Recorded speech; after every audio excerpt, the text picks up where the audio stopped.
മുരിങ്ങയിലയിൽ ധാരാളം calcium, iron, potassium, magnesium, proteins ഒക്കെ അടങ്ങിയിട്ടുണ്ട്. അതുപോലെ തന്നെ ആൻറ്റി ഓക്സിഡൻസിൻ്റെ ഒക്കെ ഒരു കലവറ തന്നെയാണ് മുരിങ്ങയില എന്ന് നമുക്ക് കുറേ പേർക്കെങ്കിലും അറിയാവുന്നതാണ്. ഇപ്പോൾ ഡീറ്റെയിൽഡ് ആയിട്ട് അറിഞ്ഞില്ലെങ്കിലും നല്ലതാണെന്ന് നമുക്ക് എല്ലാവർക്കും അറിയാമല്ലോ. അപ്പോൾ അതേപോലെ തന്നെ നമ്മൾ കളയാതെ യൂസ് ചെയ്യേണ്ട ഒന്ന് തന്നെയാണ് മുരിങ്ങയിലയുടെ ആ ഒരു തണ്ടുകളും. മുരിങ്ങയിലയുടെ ആ ഒരു കുഞ്ഞു കുഞ്ഞു തണ്ടുകളിലൊക്കെ കാൽസ്യം നന്നായിട്ട് അടങ്ങിയിട്ടുണ്ട്. അതുപോലെ തന്നെ ധാരാളം ഫൈബറുള്ള ഒരു സംഭവമാണല്ലോ ഈ ഒരു കുഞ്ഞു തണ്ട് എന്ന് പറഞ്ഞാൽ.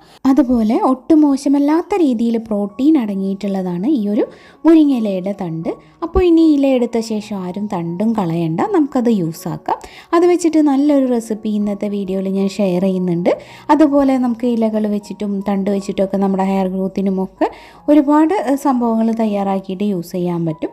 അപ്പോൾ ഇന്നത്തെ വീഡിയോയിലേക്ക് എല്ലാവർക്കും സ്വാഗതം. വീഡിയോ കണ്ടു നോക്കുക, അഭിപ്രായങ്ങൾ അറിയിക്കുക. അപ്പോൾ ഇനി നമുക്ക് തുടങ്ങാം. മുരിങ്ങയിലൊക്കെ വീട്ടിലുണ്ടെങ്കിൽ നമുക്കത് ഇങ്ങനെ ഉതിർത്തെടുക്കേണ്ട മടി ആലോചിച്ചിട്ടാണ് മിക്കവരും എല്ലാ ദിവസവും അത് പറിക്കാൻ മടി കാണിക്കുന്നത്. തലേ ദിവസം വൈകിട്ട് നമ്മൾ ആവശ്യത്തിനുള്ള ഇലകൾ ഒരു ന്യൂസ് പേപ്പറിൽ പൊതിഞ്ഞ് വെക്കുകയാണെങ്കിൽ പിറ്റേ ദിവസം ആകുമ്പോഴേക്കും നമുക്ക് ആ ഒരു തണ്ടും ഇലയും തമ്മിൽ സെപ്പറേറ്റ് ആയിട്ട് ഈസി ആയിട്ട് കിട്ടും. അത് കുറേ പേർക്കൊക്കെ അറിയുന്നുണ്ടാവും, അറിയാത്തവരങ്ങനെ ചെയ്താൽ മതി കേട്ടോ. അപ്പോൾ ഇനി നമുക്ക് ഫ്രഷ് ആയിട്ടുള്ള ലീഫ് തന്നെ വേണമെന്നുണ്ടെങ്കിൽ ഓരോ തണ്ടുകൾ ഇതുപോലെ എടുത്തിട്ട് ഇതുപോലെ ഹോളുള്ള ഏതെങ്കിലും ഒരു പാത്രത്തിലേക്ക് വെച്ച് കൊടുക്കുക, എന്നിട്ട് താഴേന്ന് വലിക്കുക. അപ്പോൾ കറക്റ്റായിട്ട് ഇങ്ങനെ ഉതിർന്നു പോരും. ഇങ്ങനെയാകുമ്പോൾ നമുക്ക് കുട്ടികളെ ഏൽപ്പിക്കുകയും ചെയ്യാം. അവർക്കൊരു കളിക്കുന്ന രീതിയിൽ ഇതുപോലെ ഇരുന്ന് വലിച്ചിട്ട് ഇത് ഫുള്ളും കളഞ്ഞു തരാനായിട്ട് പറ്റും. അപ്പോൾ നമ്മൾ ഇതുപോലെ കുറച്ചധികം മുരിങ്ങയുടെ ലീഫൊക്കെ കിട്ടുകയാണെങ്കിൽ സ്റ്റോർ ചെയ്ത് വെക്കുകയാണെങ്കിൽ നമുക്ക് ആവശ്യത്തിന് എളുപ്പത്തിൽ എടുത്ത് ഉപയോഗിക്കാൻ പറ്റും. അങ്ങനെ സ്റ്റോർ ചെയ്ത് വെക്കുകയാണെങ്കിൽ താഴെ കുറച്ച് ടിഷ്യൂ പേപ്പർ ഇട്ടിട്ട് ഇതുപോലെ ഒരു സിപ്പ് ലോക്ക് ബാഗിലോ അതല്ലെങ്കിൽ പ്ലാസ്റ്റിക്കിൻ്റെ കണ്ടെയ്നറിലോ നമുക്ക് എടുത്തു വയ്ക്കാം. ഈ ഒരു ടിഷ്യൂ പേപ്പർ ഇടുന്നത് എന്തിനാന്ന് വെച്ചാൽ ഈർപ്പം വരികയാണെങ്കിൽ അത് ആ ഒരു പേപ്പറിലാവുമ്പോൾ ലീഫ് കേടാവാതിരിക്കുമല്ലോ, അതിന് വേണ്ടിയിട്ടാണ് കേട്ടോ. അപ്പോൾ ഇങ്ങനെ വെക്കുകയാണെങ്കിൽ കുറേ ദിവസം നമുക്ക് കേടാവാതെ സൂക്ഷിക്കാൻ പറ്റും. മുറ്റത്തൊരു മുരിങ്ങയുടെ മരം ഉണ്ടെങ്കിൽ പിന്നെ നമുക്ക് അതിൻ്റെ ഒരു തണ്ടൊന്നും അത്ര എടുക്കേണ്ട ആവശ്യമില്ല. ഇഷ്ടംപോലെ ഇല കിട്ടുമല്ലോ. അതല്ല, ഇടയ്ക്കൊക്കെ മുരിങ്ങയുടെ ഇല നമുക്ക് എവിടെന്നെങ്കിലുമൊക്കെ കിട്ടുന്നവരൊക്കെ ആണെങ്കിൽ അതിൻ്റെ തണ്ട് പോലും കളയണ്ട, ഇതുപോലെ യൂസാക്കി നോക്കൂ കേട്ടോ. ഇപ്പോൾ ഞാൻ ദേ മുരിങ്ങയുടെ ഇല മാറ്റിയിട്ടുണ്ട്. അതുപോലെ അതിൻ്റെ കുറച്ച് അധികം ബലമില്ലാത്ത തണ്ടുകളുണ്ടല്ലോ, നല്ല മരം പോലെ ഉറപ്പുള്ള തണ്ടുകൾ നമുക്ക് വേണ്ട. കുറച്ച് സോഫ്റ്റ് ആയിട്ടുള്ള തണ്ടുകളൊക്കെ ഇതേപോലെ എടുത്തിട്ട് ചെറിയ ചെറിയ പീസുകളാക്കിയിട്ട് കട്ട് ചെയ്തിട്ട് ഈ കുക്കറിലോട്ട് ഇട്ട് കൊടുക്കുന്നുണ്ട്. അപ്പോൾ നല്ല ബലമുള്ള തണ്ടുകളൊക്കെ മാറ്റി വെച്ചേക്കാം കേട്ടോ. കുഞ്ഞു കുഞ്ഞു തണ്ടുകളൊക്കെ നമുക്ക് സിസർ വെച്ചിട്ട് ഈസി ആയിട്ട് ഇതേപോലെ കട്ട് ചെയ്തെടുക്കാം. അടുത്തതായിട്ട് ഞാൻ ഇതിലേക്ക് കുറച്ച് വെള്ളം ഒഴിച്ച് കൊടുക്കുന്നുണ്ട്. പിന്നെ നമുക്ക് കുറച്ച് ഇലകളും കൂടെ അതിലേക്ക് ഇട്ട് കൊടുക്കാം കേട്ടോ. അപ്പോൾ ഞാൻ ഇത്രയ്ക്കും ഇട്ട് കൊടുത്തിട്ടുണ്ട്. പിന്നെ ഒരു ചെറിയ തക്കാളിയും കൂടെ അരിഞ്ഞിട്ട് ഇതിലേക്ക് ഇട്ട് കൊടുക്കുകയാണ്. കുറച്ച് മഞ്ഞൾപ്പൊടിയും കൂടി ഇട്ടിട്ട് നമുക്കിത് ഒരൊറ്റ വിസിലടിച്ച് എടുക്കണം കേട്ടോ. ആവശ്യത്തിനുള്ള ഉപ്പിടാൻ മറന്നുപോലെ, അത് ഞാൻ പറയാൻ വിട്ടതാണ്. ഇപ്പോൾ ദേ നന്നായിട്ട് വെന്തിട്ടുണ്ട്. ഇനി ഇത് മിക്സിയുടെ ജാറിലേക്ക് നമുക്ക് ഇട്ട് കൊടുക്കാം. എന്നിട്ട് ഒന്ന് ജസ്റ്റ് തിരിച്ചെടുക്കാം. കണ്ടോ, ഇതുപോലെ ഒന്ന് അരച്ചെടുത്തിട്ടുണ്ട്. വെള്ളം കൊണ്ട് ഇങ്ങനെ പേസ്റ്റ് ആവണമെന്നൊന്നുമില്ല, ഇതുപോലെ ആയാൽ മതി. ഇനി നമുക്കിത് ഒരു അരിപ്പ് വെച്ചിട്ടൊന്ന് അരിച്ചെടുക്കണം. ഇപ്പോൾ ആ മുരിങ്ങയുടെ തണ്ടിൻ്റെയും അതുപോലെ ഇലയുടെ ഒക്കെ ഗുണങ്ങൾ ഇതിലോട്ട് വന്നിട്ടുണ്ട്. ഞാനിപ്പോൾ ഇതേപോലെ നന്നായിട്ടൊന്ന് പ്രസ് ചെയ്ത് അരിച്ചെടുത്തിട്ടുണ്ട് കേട്ടോ. ഇപ്പോൾ ഇതേപോലെയാണ് ഈ ജ്യൂസ് നമുക്ക് കിട്ടിയിട്ടുള്ളത്. ഇനി വേറൊരു പാൻ വെച്ച് കൊടുത്തിട്ട് ഒരു 1/2 ടേബിൾ സ്പൂൺ നെയ്യ് ഒഴിച്ച് കൊടുക്കുക. ഒന്ന് മെൽറ്റായി വരുമ്പോൾ ഒരു 10 ചെറിയ ഉള്ളി അരിഞ്ഞത് നമുക്കിതിലേക്ക് ഇട്ട് കൊടുക്കാം. അതൊന്ന് ഇളക്കി കൊടുക്കുക. അതിൻ്റെ ഇടയിൽ ഒരു 4-5 വെളുത്തുള്ളി ചെറുതായിട്ട് അരിഞ്ഞതും കൂടെ ഇതിലേക്കിട്ട് ഒന്ന് വഴറ്റിയെടുക്കാം കേട്ടോ. ഉപ്പ് വേണമെങ്കിൽ കുറച്ചും കൂടെ നമുക്കിതിലേക്ക് ചേർത്ത് കൊടുക്കാം. അടുത്തതായിട്ട് ഞാൻ കുറച്ച് മുരിങ്ങയിലയും കൂടെ ഇതിലേക്കൊന്ന് ചേർത്തിട്ട് ഒന്ന് ജസ്റ്റ് ഒന്ന് ഇളക്കിയെടുക്കുന്നുണ്ട്. ഒന്ന് വാടി വന്നാൽ മതി. അതിനുശേഷം നമ്മൾ എടുത്തു വെച്ചിട്ടുള്ള ജ്യൂസ് ഉണ്ടല്ലോ, അത് ഇതിലേക്ക് ഒഴിച്ചു കൊടുക്കുക. നമ്മൾ എടുത്തു വെച്ചിട്ടുള്ള ജ്യൂസ് ഞാൻ ഫുള്ളും ഇതിലേക്ക് ഒഴിച്ചു കൊടുത്തിട്ടുണ്ട്. ഇതൊന്ന് തിളയ്ക്കാനായിട്ട് വെയിറ്റ് ചെയ്യാം കേട്ടോ. ഇപ്പോൾ നന്നായിട്ട് തിളച്ചിട്ടുണ്ട്. നന്നായിട്ട് തിളച്ച് വരുന്ന സമയത്ത് നമുക്കിതുപോലെ ഒരു 1/2 ടേബിൾ സ്പൂൺ കോൺഫ്ലോറിലേക്ക് കുറച്ച് ചൂടില്ലാത്ത വെള്ളം ഒഴിച്ച് ഒന്ന് കലക്കിയിട്ട് ഇതിലേക്ക് ഒഴിച്ചു കൊടുക്കാം. ഇത് ഒഴിക്കുന്ന സമയത്ത് തീ ഒന്ന് കുറച്ച് വെക്കണേ. ഇപ്പോൾ ഇത് പെട്ടെന്ന് തന്നെ ഒന്ന് സെറ്റായിട്ട് ഒരു പാകത്തിന് കുറുകി വരും. നമുക്ക് ആവശ്യത്തിനുള്ള ഒരു കുറുകിയ ആ ഒരു സോപ്പിൻ്റെ കൺസിസ്റ്റൻസി അറിയാമല്ലോ, അത്രയ്ക്ക് ആകുമ്പോൾ നമുക്ക് കുറച്ച് കുരുമുളകിൻ്റെ പൊടിയും കൂടെ ചേർത്തിട്ട് ഇത് ഓഫ് ചെയ്യാം കേട്ടോ. കണ്ടോ, നല്ല ടേസ്റ്റി ആയിട്ടുള്ള മുരിങ്ങയുടെ ഇലയും തണ്ടൊക്കെ വെച്ചിട്ടുള്ള നല്ലൊരു സൂപ്പ് കൂടെ റെഡി ആയിട്ടുണ്ട്. മുരിങ്ങയിലൊക്കെ കഴിക്കാൻ മടിയുള്ള കുട്ടികൾക്ക് ഇതുപോലൊന്ന് ഉണ്ടാക്കി കൊടുത്ത് നോക്കൂ കേട്ടോ. എൻ്റെ ഒരു ഫ്രണ്ടിൻ്റെ അമ്മ പറഞ്ഞു തന്നിട്ടുള്ള റെസിപ്പിയാണിത്. പക്ഷേ ഞാൻ ഉണ്ടാക്കുന്ന സമയത്ത് വിചാരിച്ചു ഒട്ടും ടേസ്റ്റ് ഉണ്ടാവില്ല എന്നാണ്. മുരിങ്ങയിലേക്ക് അരച്ച് വരുമ്പോൾ എന്താവും എന്നറിയില്ലല്ലോ.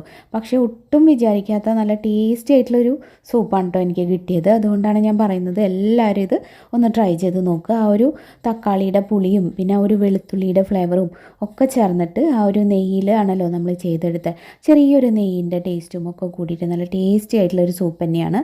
ഒരുപാട് ആരോഗ്യ ഗുണങ്ങളും ഉണ്ട്. അപ്പോൾ എല്ലാവരും ഇത് ഉറപ്പായിട്ടും ട്രൈ ചെയ്ത് നോക്കണം. കുറച്ച് മുരിങ്ങയുടെ ഇലയൊക്കെ കിട്ടുന്ന സമയത്ത് നമുക്ക് ചിലപ്പോൾ തോരൻ വെക്കാനൊന്നും തികയില്ലല്ലോ. അപ്പോൾ അതിൻ്റെ തണ്ടും ആ കുറച്ച് ഇലകളും എല്ലാം ചേർത്ത് ഇതുപോലെ സൂപ്പാക്കുകയാണെങ്കിൽ നമുക്ക് കഴിക്കാൻ പറ്റും. അപ്പോൾ ഇതൊന്ന് ട്രൈ ചെയ്ത് നോക്കിയിട്ട് ഫീഡ്ബാക്ക് പറയണേ.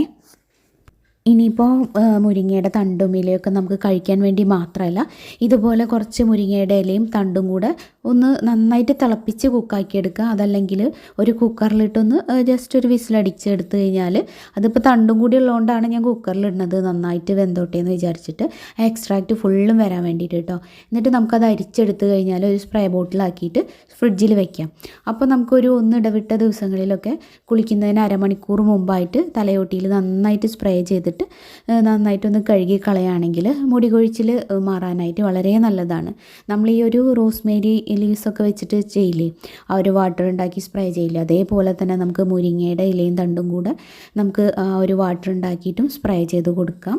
അപ്പോൾ അങ്ങനെ നിങ്ങൾക്ക് ട്രൈ ചെയ്ത് നോക്കട്ടോ മുടി കൊഴിച്ചിലുള്ളവർക്കൊക്കെ. കഴിഞ്ഞ ദിവസം ഞാൻ സ്പ്രേ ബോട്ടിലിൻ്റെ കാര്യം പറഞ്ഞപ്പോൾ ആരോ ചോദിച്ചിട്ടുണ്ടായിരുന്നു സ്പ്രേ ബോട്ടിൽ എവിടെ നിന്നാണ് വാങ്ങിക്കാൻ കിട്ടുകയെന്ന്.